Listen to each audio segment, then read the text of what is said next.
Un an, je me voyais pas porter le niqab, je savais même pas ce que c'était, pourquoi elle le portait. Et petit à petit, il y a eu la polémique, donc je me suis intéressée, j'ai parlé avec elle, j'ai parlé avec des femmes qui le portaient. Je suis allée vérifier, je suis allée lire des livres, etc. Et j'ai vu qu'en fait, voilà, elles ont des raisons, elles sont bien, elles sont saines d'esprit, elles sont pas folles, elles sont pas soumises. Mes parents, ils savent pas que je porte le sitar, ils savent que je porte le djilbab, le grand voile. Surtout que mes parents, c'est vraiment des gens athées, qui comprennent, qui n'aiment pas la religion, ma mère, c'est une féministe à 200%.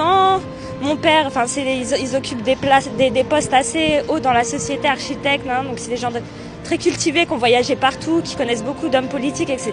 Ils savent que les choix, je les fais pour moi, ils savent que j'ai un fort caractère et que je sais ce que je veux, et pour eux, ce qui importe, c'est que je sois heureuse. Donc si je suis heureuse comme ça, même s'ils ont un peu de mal, ça va à l'encontre de leurs principes. Personnellement, j'ai été mariée, c'est moi qui ai divorcé, parce que justement, mon mari, il n'était pas assez porteur de sa religion pour moi, on s'entendait pas spirituellement parlant. Un homme qui force sa femme à faire quelque chose, il sait que son acte devant Dieu, il sera rejeté, parce que l'intention doit être toujours pour Dieu. Ça veut dire, si une femme, elle met le niqab ou le voile pour son mari, son acte, il n'aura aucune valeur aux yeux de Dieu.